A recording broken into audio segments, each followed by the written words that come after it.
All right, welcome, guys. This is Breakfast with the Brand, the number one podcast in the world for entrepreneurs and leaders who want to go to the next level with their brands. I'm your host, Junior Frederick, and I have with me the man himself, Mr. Bobby Stealth. And we'll be getting into some interesting conversation for you today. If you're tuned in live, go ahead and put some flames in the chat and also let us know where you're listening in from. Bobby, what's up? How you doing? Man, I'm doing good, Junior. 24 hours away. 24 hours away. I'm Yes, partying sir. all weekend, guys. Well, what entrepreneurs call partying, right? What That's we right. call partying. But I'm feeling really good, man. I'm feeling really good. New Year coming up. So that's exciting. Honestly, man, I'm just thankful, grateful. I don't have too much to say other than that. Like, when you turn another year, when you're younger, it's a big deal, right? I think when you're younger, it's a big deal. When you're in your 30s, 40s, it's kind of like, at least this is what I would imagine. It's kind of like, all right, I'm getting up there. I'm getting up there. And then, like, once you get to like your 50s, 60s, it's like, wow, man, who knows how much longer I've got left. So like I'm in that middle. I'm in that middle. So I'm like, okay, how can I make the most of this? Like who knows how many of these I have left. So that's where I'm at, man. Just super appreciative, super aware, very very conscious, just aware. That's pretty good, man. And by the way, happy birthday again. Okay, guys, so the All birthday is weekend. tomorrow. Well, yeah, like Bobby said, the birthday has already started. That's how I do it. I do my birthday is 3 days, man. That's like standard for me. I've been doing that for a couple of years. My birthday is always 3 days. I can never do just one day, like one day for my birthday. Nah, I'm not happy with that. But yeah, man, I feel just like you. I feel just like you in the sense that I'm grateful. But Bobby, interestingly enough, over the last few days, I think God works in mysterious ways. And over the last few days, I've really had to take a step back, literally, take a step back, quite literally, and just sort of analyze. And I'll tell you something I realized. Like, I'm a very driven person, but that could also mean I could be hard-headed as well. So sometimes life will force you to sit down for a little while because you won't sit down yourself. It's like, okay, you're not gonna sit down. I'm gonna make you sit down. And I've grown smart enough to realize when that is happening and when to just allow things to just take their course. So I'm sort of in that space where, okay, I'm sitting down and I'm waiting for the lesson. I'm just waiting for the lesson, and whatever the lesson is, and whenever it comes, then it comes. But I'm just grateful as well, just very conscious and ready for total self recreation again. So Michelle knows what I'm talking about. Yeah, she knows what I'm talking about. So that's sort of where I am right now. Hmm. That's a good space, man. That's an interesting space for us to kind of pick up on this morning, is just that space of being set down, because I would agree that I'm there right now too, Junior. I'm there right now as well. And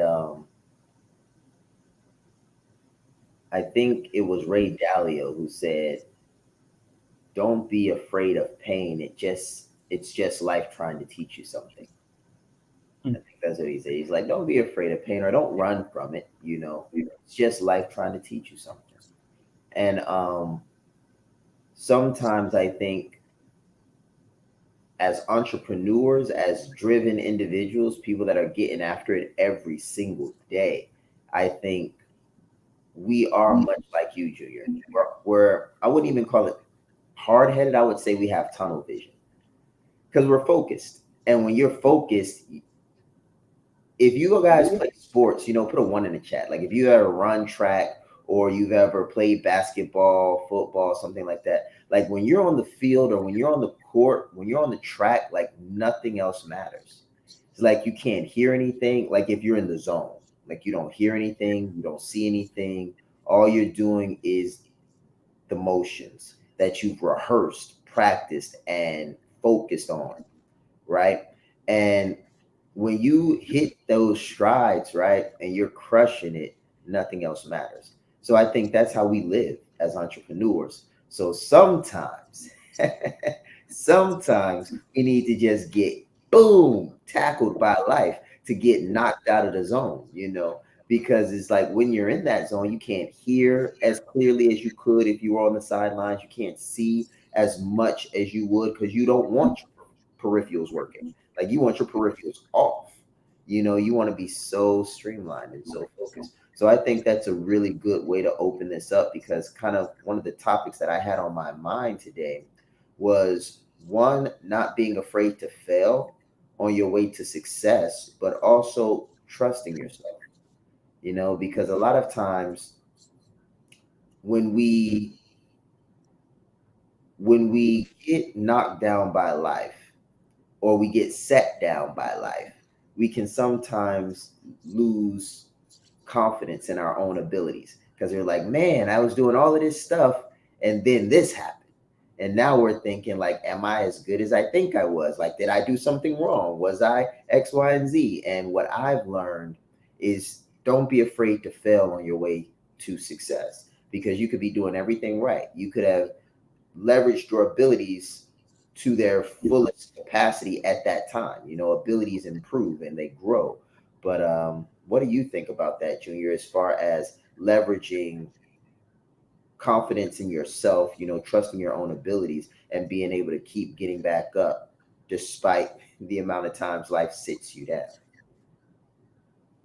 Yeah, I think it's very it's very important to. So I'll put it this way, and I think it was actually I think I heard this from Eric Thomas first. He says sometimes winners lose. Winners lose too, and sometimes losers win. So I think you just have to recognize, okay, just because you win doesn't necessarily make you a winner, and just because you lose doesn't necessarily make you a loser. So if you're in a space where you've quote unquote lost, it does not mean that you are a loser. It's like you don't take the self identity of a loser or of the person that you don't want to be. So if you find yourself in a situation, like, you don't take on the don't in fact, here's another way to say it. You are not what you go through. That's another way to say it. You are not what you go through. Just because you go through something doesn't mean that's who you are. Like, especially the bad things. Just because you go through something bad, it doesn't mean that that's your identity. So it's very important not to identify with the things that don't empower you. That's it. Like, just don't, because it's easy, Bobby, and I've done this before. And I think I spoke about this on a previous show where I identified, like, somebody said something to me that sort of took me off my path, and I took it personal. I took it personal and I identified with it. And as a result, I believed what they told me, and it affected the entire trajectory of my life.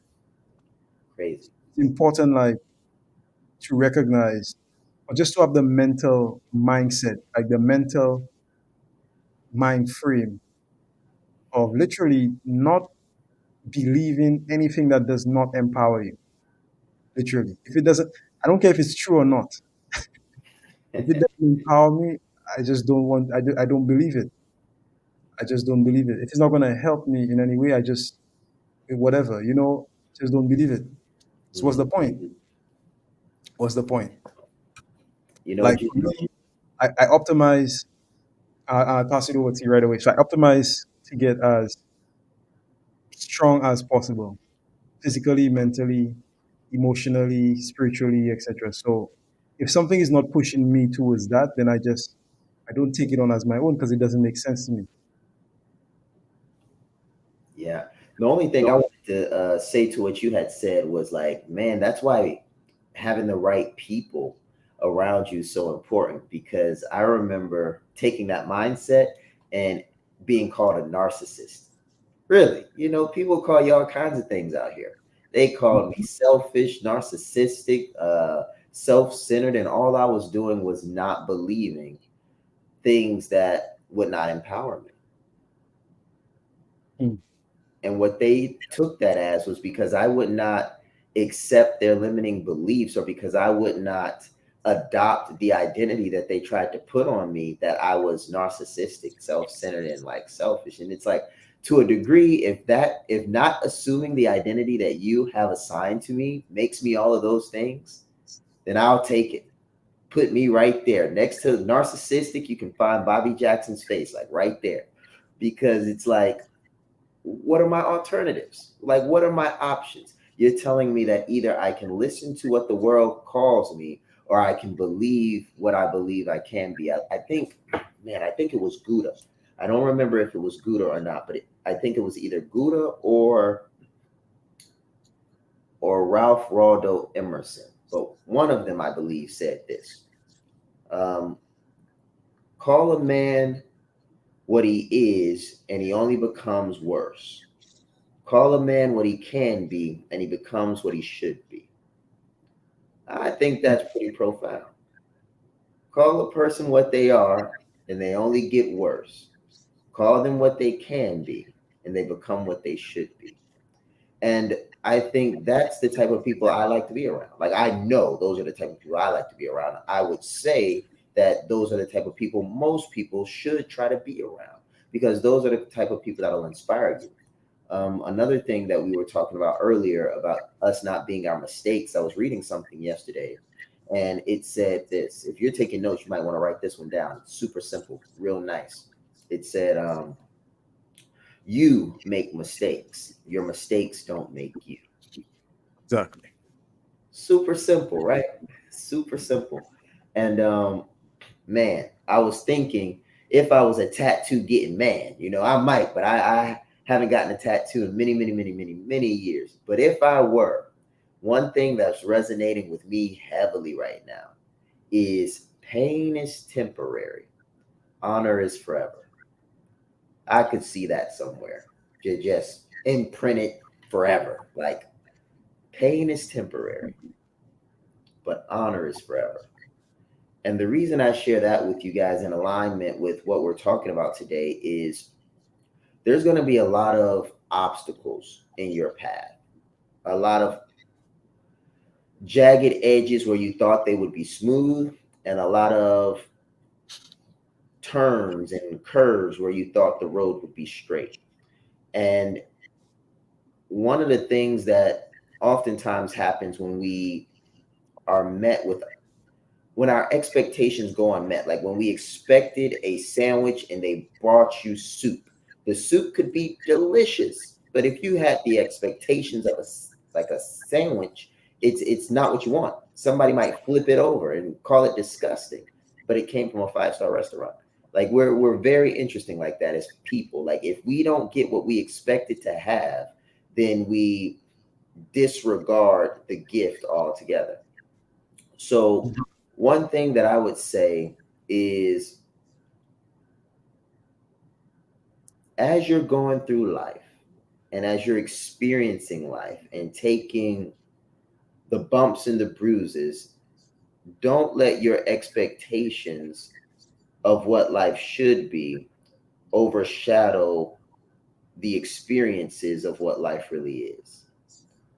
Because I think that's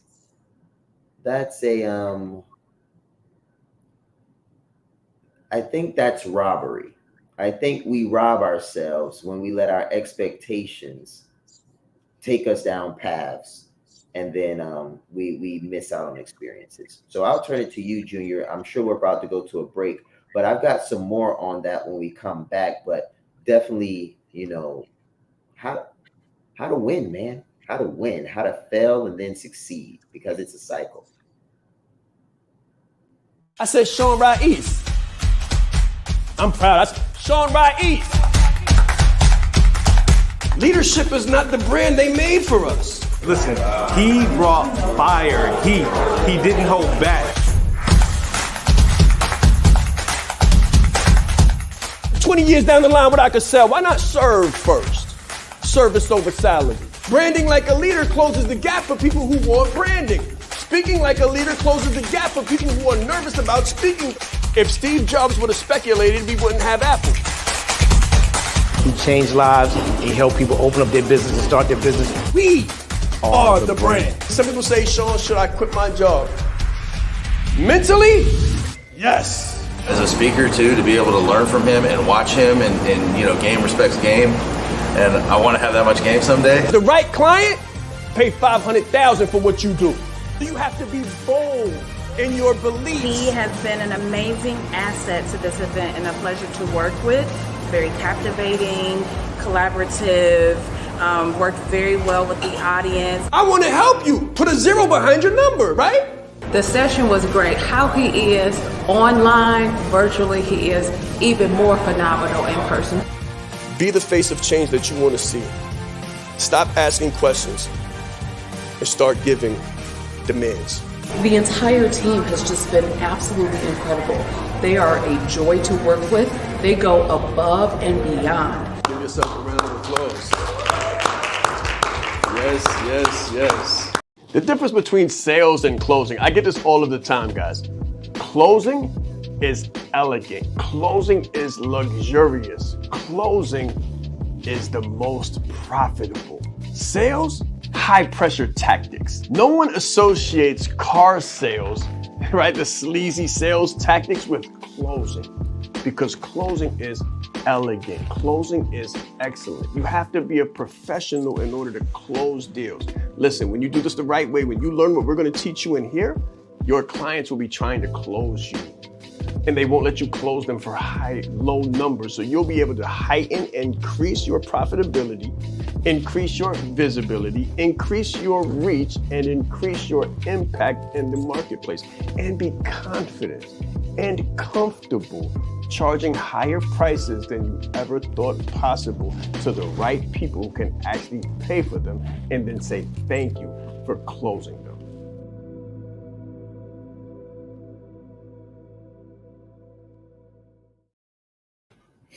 All right, guys, welcome back. Welcome back. This is Breakfast with the Brand.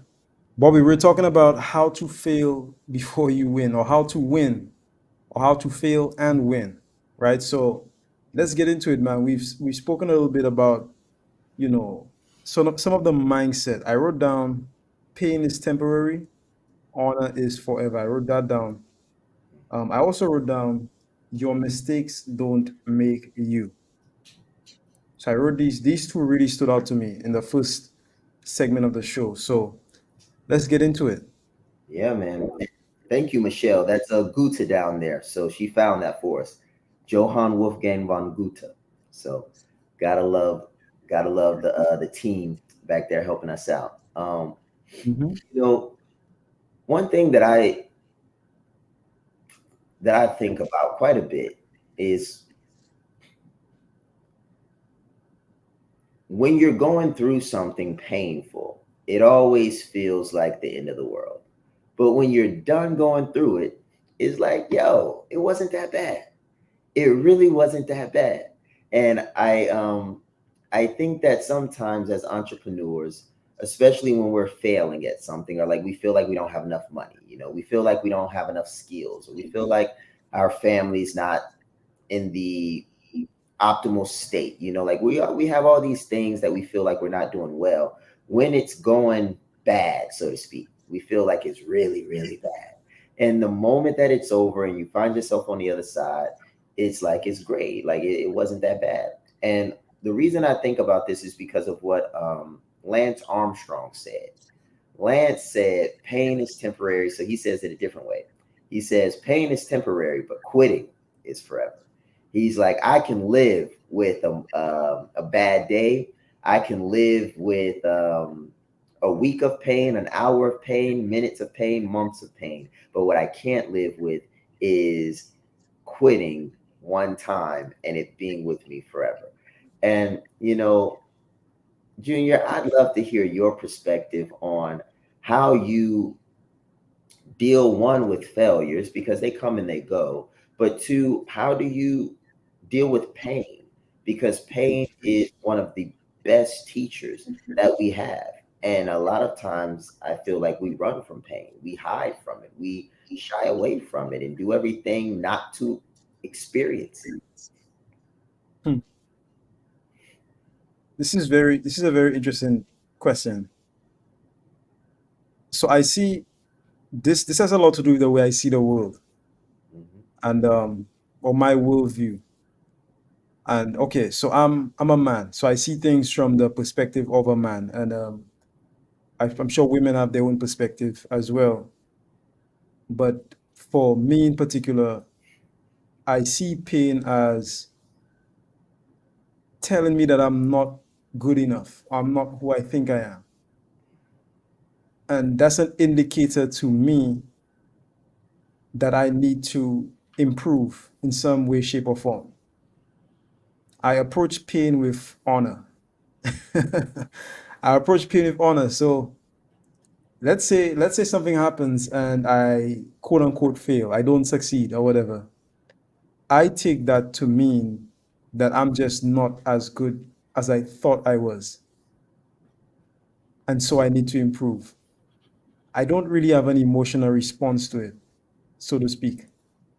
I have an intellectual response, which is okay, I set out to do something, I didn't achieve it. This must mean that I'm not as good as I needed to be to achieve it. That's literally how I see it. Because my worldview is I view the world sort of like a straight line.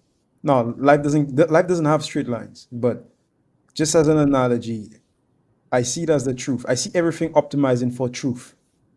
That's the way I see the world, Bobby. So just walk with me for a little while. I might get a little, technical and stuff, or metaphysical, but I see life as everything in the world having a degree of truth. I believe so. So there's a famous question, ancient wisdom. Where does on a thermometer, Bobby? Where does cold stop and hot begin? No idea, Junior. Exactly. There is no place that cold stops and hot begin. What this means is that everything is on a sliding scale. There's only degrees of the same thing. Hate is a degree of love. Love is a degree of hate. Like is a degree of love. So I see the world in a way where everything is optimized for truth, or everything is optimized towards the ultimate truth or the ultimate reality, whatever that is. So in other words, let's put it in the context of business or even relationships. If you're in a relationship right now, and let's say the relationship falls apart for whatever reason, it must mean that like something there. It could have been the other person, could have been you, but there's something there that was not right. That's like my ultimate belief. If you're in business and let's say you're in sales and then you're reaching out to clients, you're on a sales call, etc., and you don't get the close, this must mean that you strayed away from the truth in some way, shape, or form. There was something that you did not do, that you did not understand, that if you understood, okay, you would be able to get the result that you want. That's literally the way I see life. So when I get pain tells me that whatever I'm doing, either I'm living life with an assumption that is not true, I'm taking actions based on an assumption that is not true, or whatever I'm doing, I'm not close enough to the truth. Because I really believe that if I did exactly what was necessary to get exactly what I want, I would already have it. And pain is an indicator to me that you're just not good enough as yet, and keep going. That's the way I see it, literally. So I'm asking myself, okay, what don't I know that I need to know? What is the truth here? Because I believe if you knew the truth of everything, if you knew the truth about how to make, let's say, $1 billion, you'd be able to make it. If you knew every single step, Bobby, like literally, like Dr. Michelle, wherever you are, literally, right now, if you knew everything you knew, the truth, like the ultimate, like the fundamental truth about how to make $1 billion, you'd be able to make it right now. Doesn't matter where you're from, what situation you're in, what you're currently going through, whether you have money or not. If you knew the truth, you would know the steps. And if you knew the steps, you'd be able to take those steps and get what you want. So I see it as an indicator of me not knowing or me straying from the truth in some way, shape, or form. Me not knowing something that I need to know to get what I need to get.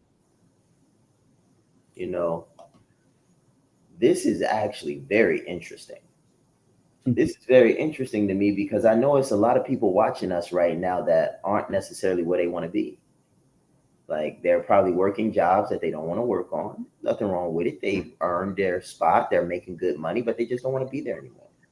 There's individuals that have master's degrees, doctorates, and all these different accreditations and certifications, but they're not monetized the way they want to be monetized. They're just like, what's up? Like they feel pain right now. Like they're like, I'm smart, I'm this, I'm that, but I'm not. It's not in my hands. It's not in my bank account. Like I don't have the money, and not that they're optimizing for money, so to speak, but they know that money is tied to time, and time is tied to freedom. So this is a very interesting conversation to me because if we assume that you are right, let's assume that Junior's philosophy perspective is accurate thinking. We could say to ourselves that I can have anything that I want if I know how to get it. That would be a true statement according to Junior's philosophy. I can have anything that I want as long as I know how to get it. The second caveat to that would be willingness. I can have anything that I want as long as I know how to get it and I'm willing to do what is required to have it. Now, this is a truth statement. Now, what I find interesting is so many people know what they want, but don't know how to get it and are unwilling to do what it takes to find out. And that is sad, but it's true. It's sad because human beings are so capable, so creative, so powerful. We're so like resilient. It's ridiculous. But for whatever reason, we have lost faith in ourselves. We've lost hope in our own abilities. We've just lost the will to persist despite inadequacies. And there's another phrase that says, it's not that we are afraid of inadequacies, but that we are afraid of our own potential, that we are powerful beyond measure. And I think that's more true than the other. I think it's more true that more people are afraid of their abilities to succeed and not know what to do with their success than they are afraid of their likelihood of failing. So as I tie up my thought on this particular topic, I wrote down the hidden cost of execution. The hidden cost of execution. So those that know my background, I have a finance and economics background. So I was working the numbers yesterday, guys. I'm always working the numbers. So I'm at home. I'm driving actually to get my son from basketball practice. And as I'm driving, I'm thinking to myself, as I'm listening to an audio book, how can I make a particular client some more money? And then I thought about an investment that I advised the client to make. And then I remember why. And I want to share this logic with you guys because there may be an investment out there that you need to make that would absolutely transform your life. But the only reason you haven't made the investment is because you didn't know that you should. You just didn't know that this was the right investment to make. So I call this the hidden cost of execution. So a lot of people don't execute, in my experience, because they don't have to. Has anybody ever had their rent like late, or the rent's coming up and you don't have the money in your bank account? But if you don't pay the rent, you're going to be out on the streets. So some way, somehow you find the money to get the rent. Same thing with your car or groceries. Like you've got a 2-month-old baby and they need formula and diapers and you don't have a job, but some way, somehow you call on the right person at the right time, or you relentlessly beat the pavement until you have what you require. And I call that the hidden cost of execution. The cost of execution is having a reason large enough for you to do it until you have achieved it. And that, I believe, is one of the biggest investments that don't get made.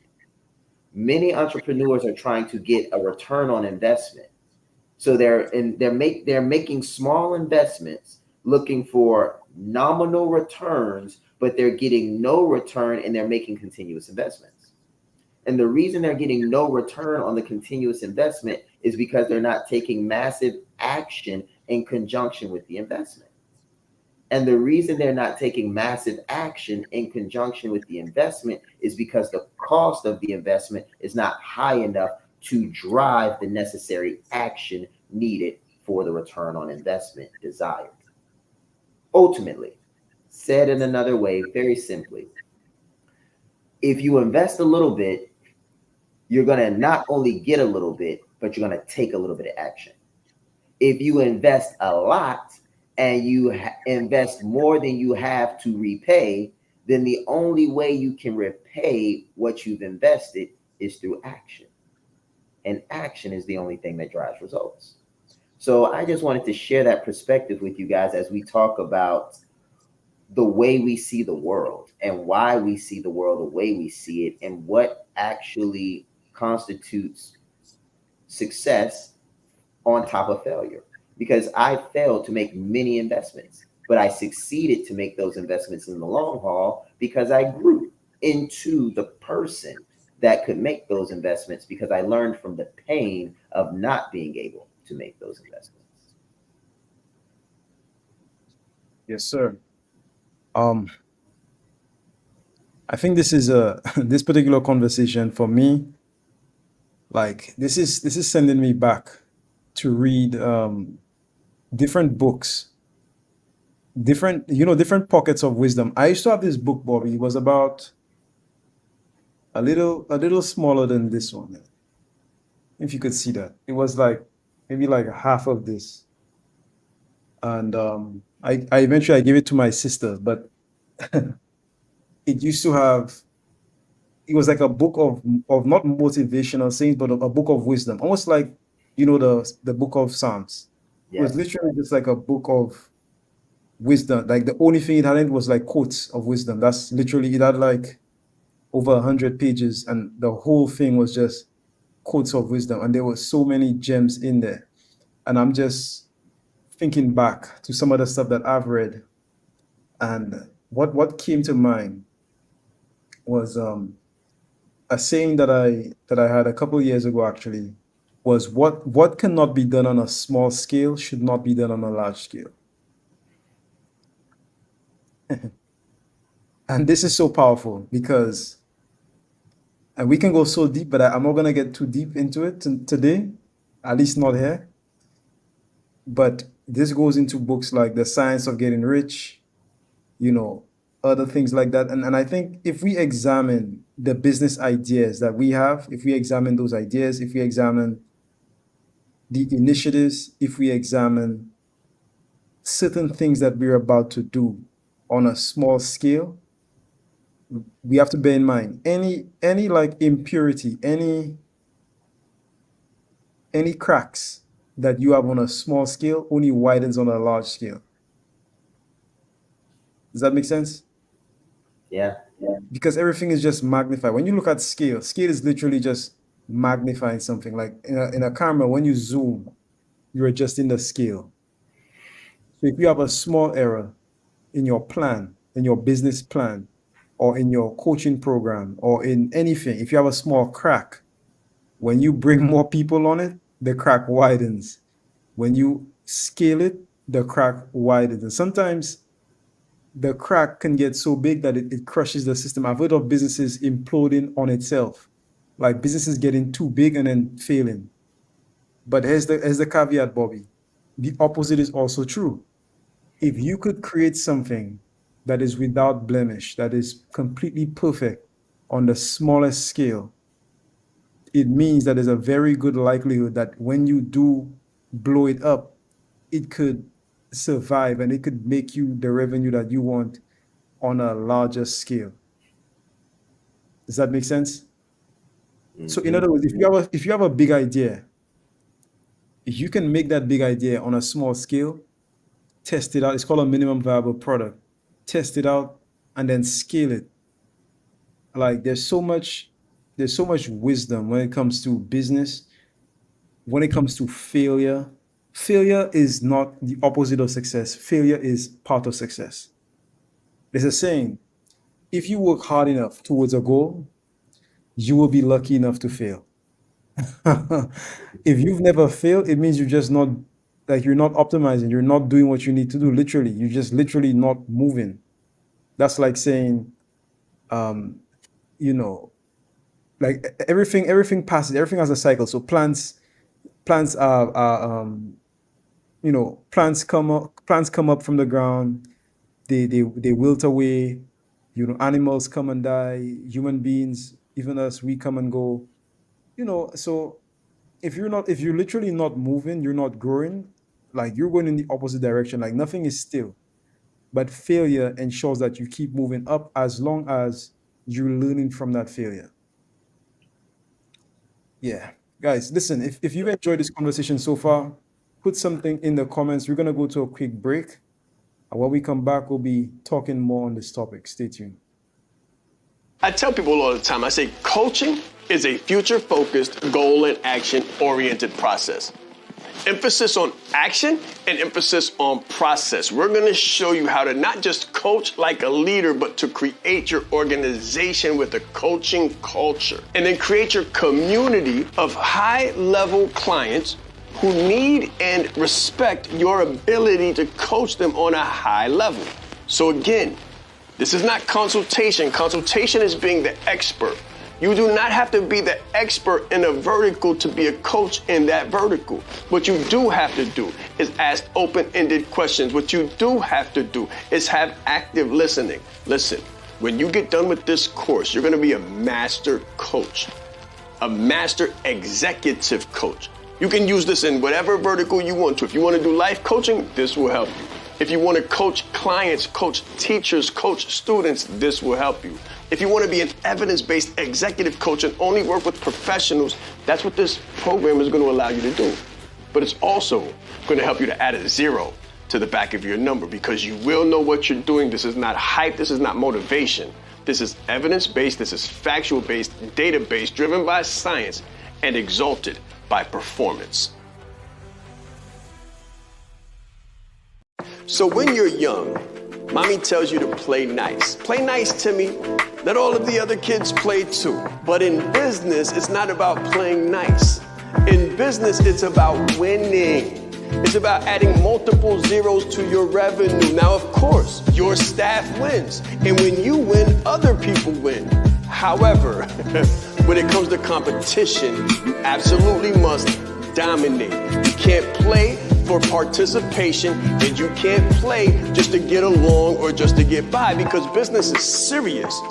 Business will help you to change the world or the world will change you. Your people will either win or your people will lose based on your level of leadership, what you're willing to do, what you're willing to sacrifice, and how much you know about dominating.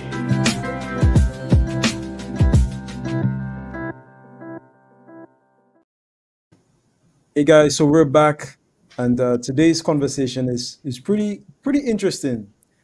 Bobby, I feel I'm a very interesting guy. I feel tempted to go down the rabbit hole, and I'm like, I'm like, this is for another show. I'm like, this Yeah. is for another show. Yeah, man. But let me tell you, there's so much like wisdom. Back when I was younger, and I prayed. When I prayed, I asked God for three things. I said knowledge, wisdom, and understanding. Just give me knowledge, wisdom, and understanding. Just give me knowledge, wisdom, and understanding. Because if I have those three things, I could literally do anything. I didn't used to pray for new shoes and new things like material things. The only thing I used to ask God for was just give me knowledge, wisdom, and understanding. And let me tell you something. Wisdom, bro, Yeah. it's wisdom survives the ages. Not 100 years, 1,000 years, 100,000 years. Because let me tell you, it's one of those things that I'm talking about when I say truth. Like the truth. Now there's different kinds of truth, but like the absolute truth, that's what I'm talking about. because what could be true today may not be true tomorrow because technology changes, etc., etc. But like the absolute truth, what we call wisdom, survives through the ages. Yeah. There's this guy called Mansa Musa. If you've never heard of him, look him up. Mansa Musa was the richest man in recorded history back in the day. Check this out, just to give you a little thing. So his net worth, I think today, would have been like $500 billion, something like that. This guy, and he didn't have it in stocks and that kind of stuff either. He had it in like gold, Bobby. Like this guy had gold and land, like real tangible assets. Yeah.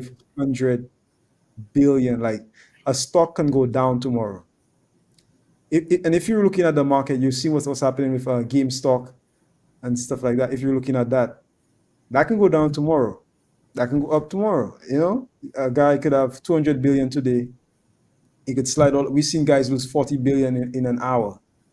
Guy from Japan lost $40 billion in an hour because of some stock going down. This guy had money. He had so much gold that he crashed economies everywhere he went because of gold that was left over from when his camels and stuff passed. They left so much gold, Bobby, that they crashed economies through inflation and stuff like that. He had so much money.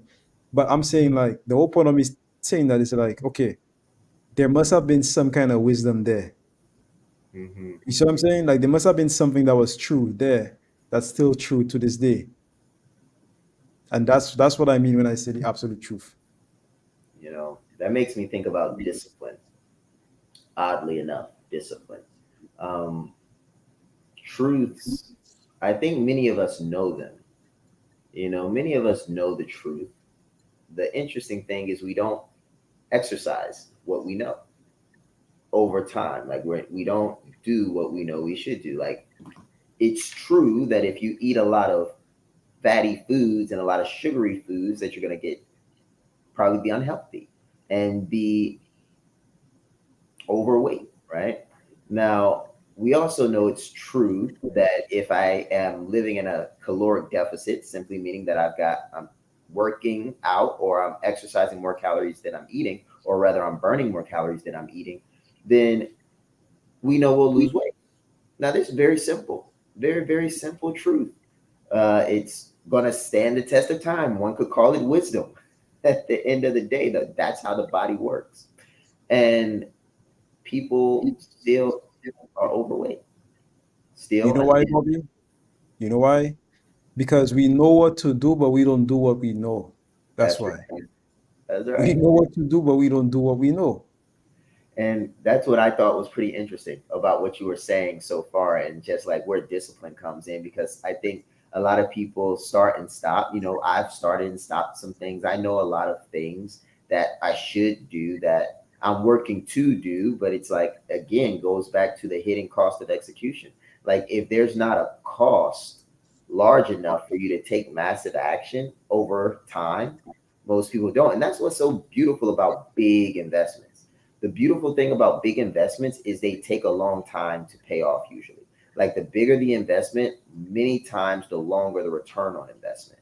And but the bigger the investment and the longer the return on investment, oftentimes the bigger the return on investment and the longer it lasts, you know. So what I think is really interesting about humongous investments is that they require you to focus long enough to see them mature. So one thing that I had happen for me, like when I was going through my investment stage. So there's a stage in entrepreneurship where you're trying to learn everything on YouTube University. I remember going through that stage. That was like 2015 for me.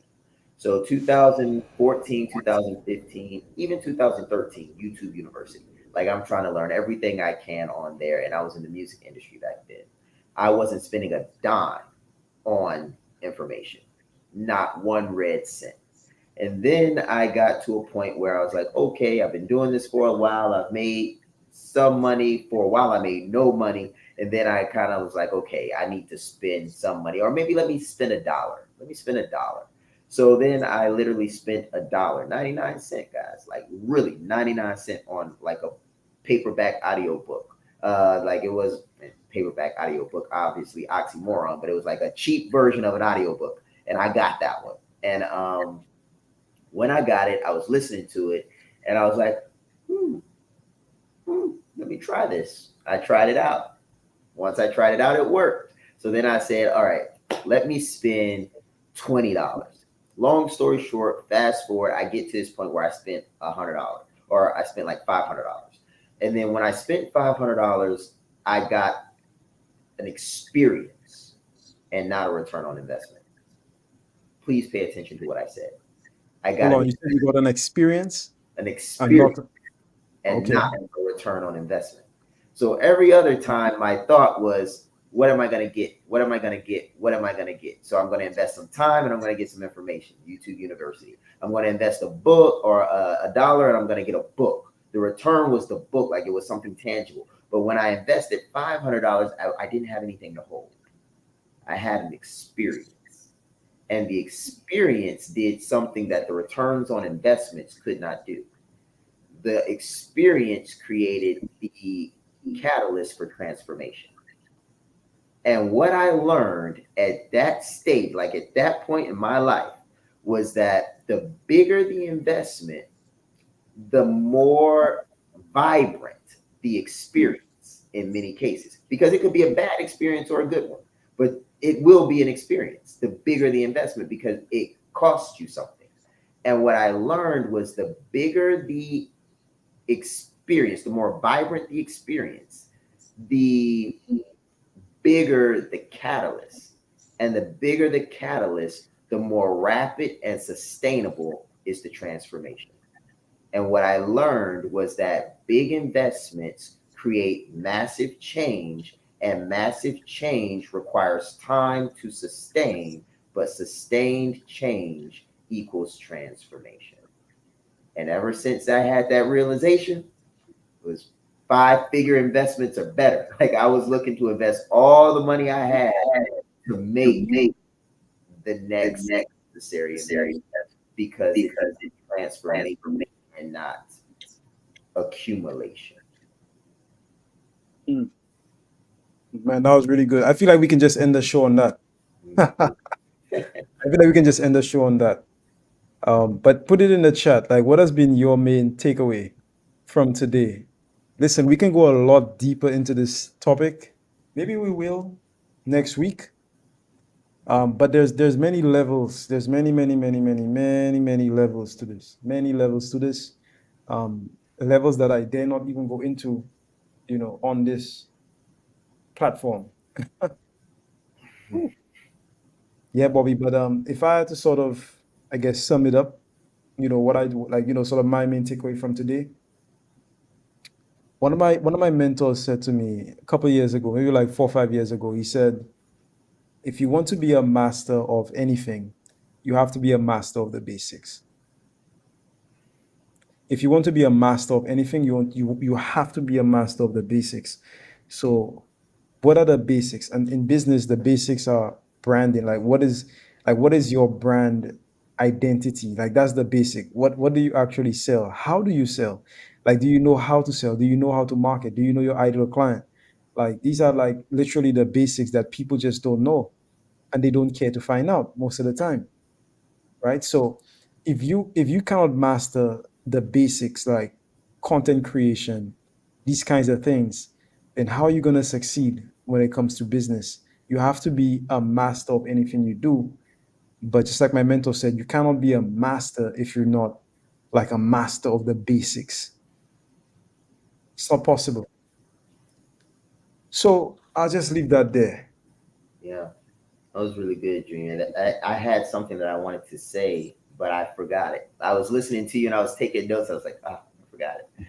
Something I wanted to say to the people, but it was really good. What I wrote down was, if you want to be a master of anything, you got to be a master of the basics. That's really powerful.